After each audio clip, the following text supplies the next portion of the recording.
Hi guys, welcome back to Windsome Cottage Garden. My name is Hannah and I'm so excited that you decided to join us today. You might be able to guess that we are not at the cottage and we are not in the city garden. We are visiting one of my personally favorite gardens, which is the garden of my best friend's mom, Meredith. I am visiting her in Illinois today. She is in Zone 6. This garden is one of my favorite of all time. And I asked Barbara if she'd be willing to let me share this garden with you guys, and she said yes. So I'm so excited to kind of give you a glimpse behind it. This garden, large sections of it are quite old and some are newer. In fact, where we're going to start is something that was probably built within the last 5 to 6 years as they put on this big addition to their house and revamped this area. But it's filled with such beautiful little like touches here and there that really draw you in, that I just hoped to share with you guys so you can draw some inspiration from it, because I know every time I come, I do. So we are in this like little side patio, almost like potager garden. This is actually a kitchen addition they put on. But Barbara has things like this. Look at this itty bitty fairy garden that is just so beautiful with the hardy succulents in it. I love it so much. And there are a lot of Asian influences in this garden that you'll see. Asian influences as well as like Gothic architecture that I think is really interesting. I know she had something like this here. I've known Meredith for like almost 15 years. And her mom, Barbara, has had a garden of some sort here, but it's definitely undergone a transformation in the last little bit. And this is a fairly shaded spot, so you might be able to tell from the beautiful hostas. These I think are Annabelle. And they've got a whole ton of myrtle in here, as well as some viburnum. I think this is also viburnum, like a variegated kind that got a little scorched in their hot summer. But I'm not as up to date on varieties, so I won't be able to share as much with you. But I will point out things that I like in particular, such as look at this pot and created this square with hardy succulents in the bottom. There are some salvia as well that's been cut back, but then they have passion vine flowers that she puts in here each year with other annuals that I think are just magical. I love the different fronds that come out and just kind of grace here and there and draw you and point you to different areas. They have this beautiful arched seat. This house is beautiful. This is a part of the new section I mentioned earlier that they built probably about 6-ish years ago, and they kind of worked in old portions of the house. I know this is a garden tour, but I want to share with you guys, even when they were looking for trim and stuff, they found various things that they incorporated that I think make it just so magical. And she comes in each year with annuals. One of the lessons I'm trying to take from this is she'll pop annuals in amongst other plants to give that pop of color that sometimes there's a dearth of in the garden when things are out of bloom. I do know she has 2 beautiful hibiscus here that are between blooms or have just gone out of bloom, but there are a couple more blooms coming. I think this is a proven winners variety. I'm not sure which one exactly, but it's like a lighter pink with a magenta center. And she also has a large number of clematis here and there around the garden as well, which I love. In addition, she has really let like her rambling roses and things like that kind of help take over this place, which creates this magical feel. And as we kind of come around, you may have seen the focal point of the garden, which I've spent much time in, which is this beautiful gazebo that she helped design and had built. And it is one of my favorite things about this yard, because it's such a fun place to sit and look at all the various vantage points. This little bit right here is a sun trap, and so she again has some more sun-loving flowers in it. She's got the lantana, some more, I keep calling this passion vine. I'm not sure if that's what it is, but I just love that she does this kind of thing each year. It kind of winds its way up before coming back at the end of the day. One of the things that I also love is she even adds like small touches. Like she's got this beautiful blue bird bath, but then she'll find these highly decorative balls and kind of pop in there for some added interest. And she has whimsical things too in this area. Like look at this little chandelier that at night when they're out and about here, she has little tea lights, she lights, which I think are so pretty. And these are limelight paniculata hydrangeas that are doing really well here as well. If we come up this way, Barbara is from Texas and loves to work in kind of like warmer colors and warmer tones in addition to the Asian influence I mentioned earlier. Like here's another cute little, like, I don't even know if you'd call it a fairy garden, but it's like a miniature garden, I guess, with these cute little pottery figures. I love just the pops of whimsy and little attention to detail she has. This is a back entrance to their kitchen. So they've got the plants they need here in terms of herbs. They have a couple of different eggplants and pots and more seating areas around the corner with more plants. I love her cannas. They're so pretty. This one has just kind of started. And it's interesting to me to see like a canna combined with this plant, which I'm completely blanking on the name at this moment in time, but it tends to be a shadier plant. They are quite humid here and quite warm, and this is, I think, a little bit shaded, but must get enough sun to keep the cannas happy. So that's really pretty. I love this combination as well. And other things, they have these beautiful lanterns that I absolutely love that they light up at night as well. And you kind of work your way back here with more beautiful hydrangeas to this gorgeous gazebo. I absolutely love. That kind of gives you completely surrounded. So we are in an urban setting.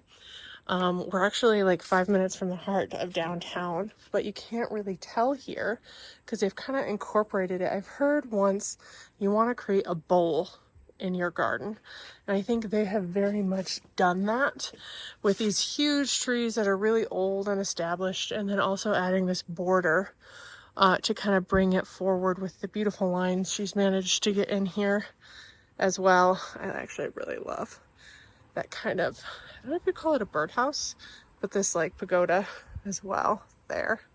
More seating everywhere, I think, is another thing that I've taken to learn from her. And actually, fun fact, my best friend Meredith lives right there now, which is exciting. So she can kind of walk around the corner to her mom's all the time. And I'll come and show you this from the other direction now as well. But she's got some beautiful hostas and hydrangeas and in here. Caladiums, that's the name of what I couldn't remember. She's got some more caladiums back there. She's got Solomon's seal everywhere. And I think it's just creating such beautiful moments. This is an autumn's clematis that is kind of left for the year, but there's moments of time where this is just a whole blanket of flowers, which is so fun to see. She also has this giant banana plant.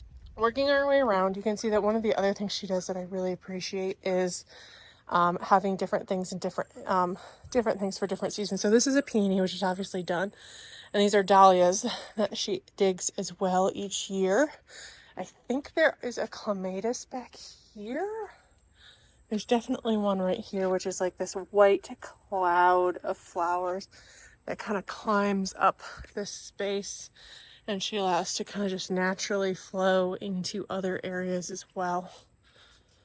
We've got this Japanese maple, which is a very fine texture. I do not know the variety name, but they still have, this is the back garden gate to their front yard, which she still made beautiful, and even things like she broke some pottery, I think, and she still incorporated it in there, which I love, like the little bits here and there, and all the bird baths throughout the garden.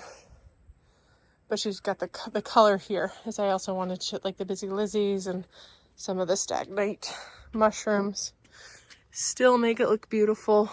And then she's uplit this as well, which I think is really fun, and at night kind of creates a glow that invites you back. Okay, let's go around I just want to point out to it, one of the things I love about this garden is it feels like a true extension of the house. They've got the irises, they've got some more salvia. She's got so many clematis that I absolutely love. Unfortunately, they were done a little bit earlier. Floss flower.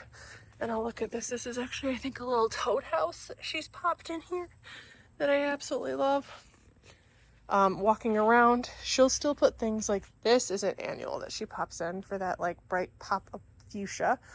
She's got ornamental alliums in here. Lots of just beautiful things. I wish she's out of town right now, so otherwise I'd make her walk with us and ask if she'd be willing to talk varieties. But right now you get me just kind of going over them. This one's fun too. Oh, it's spiky. It's the globe sea holly that I can never remember the name of. I think this is a dogwood. I can't remember exactly. But it's a really pretty structural tree. We'll go this way. This is an oak leaf hydrangea that turns like a brilliant red leaf in the fall. You can see there's a couple areas. Again, it's a little stressed because of the heat. But in general, keeping up, I'm going to give you a close look at this because I love this. And I think she has some lights up in this. Yeah, she does. She's a light in here. So at night, this thing glows, which I absolutely love. And they are friends with these neighbors, so they have a gate here. And Meredith, my friend, just bought this house. So my guess is there'll probably be a path leading back to her house as well soon enough. But I love it. I hope you can get a taste of the magic this garden has, because it just is absolutely beautiful. Oh, I do want to quick pop in and show you two things very quickly in the front yard too. I don't know exactly when this house was built, but it has got like this beautiful fairy tale-esque character to it that I think she has incorporated the magic of that style house into her yard and really brought it to life. So popping in the front, Barbara has these beautiful climbing hydrangeas over the garage. And she's also really broken up the front with a lot of different plants that still provide late summer color. Like we've got this beautiful phlox intermingled with hydrangeas that are just getting started. I think this is probably an endless summer variety of some sort, but you can also see she's got the different types of texture with like the purple hibiscus. There is a rose back there that I think is more newer. She used to have one that was very rambly and they just kind of switched it out. But she's added a lot of color in here, like the floss flower and the salvia, as well as these are rambling roses that she usually kind of lets go but directs back. That kind of turns into a carpet, which I love. I wanted to show you briefly this section as well because you can kind of see she's embraced symmetry on either side of this path and her front door with these two like upright, almost lollipop trees and the boxwoods that create just this beautiful balance in the yard and kind of complement the house really, really well. She even has her like little storage shed decorated with like these beautiful handmade crosses and various things she's collected over the years, which kind of just add like, and even look at this pot. It seems such a simple combination. She's got, you know, the sweet potato vine that's variegated mixed with a like really pretty white begonia and this darker, really lacy sweet potato vine. That just creates, well, and I guess there's another begonia here with that different texture. It's a fairly simple combination that just creates this stunning little backdrop for the shed. And this is one of my favorite crosses she has out here. It's just so pretty. So pretty. Actually, there's so many things that are so pretty in this yard that I'm glad I got to share it with you. I know this was a pretty quick tour and I didn't give any variety names because I don't really know varieties. I mentioned before, it's not my yard. And other than genus, I'm not sure I can give specifics. But maybe this is a yard that I also love because it's beautiful in every single season I've seen it.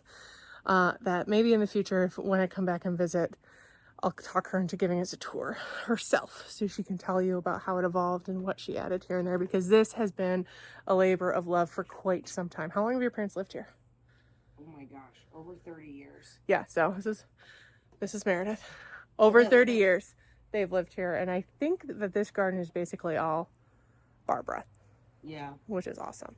So anyway, thank you guys for joining me in this brief tour. I'm so glad that you got to experience it with me, even if it was just a quick run through, pointing out some of my favorite features of the yard. And I know it will bring some inspiration to you guys as well. We're going to be back in the city in our next couple of videos because we still have more to do there. And there will be a lot of stuff coming up that I can't wait. If you like this video, please consider hitting that thumbs up button and subscribing so you won't miss our content at our home gardens and follow along with our garden journey there. And hopefully in 30 years, my yard will look a little bit like this.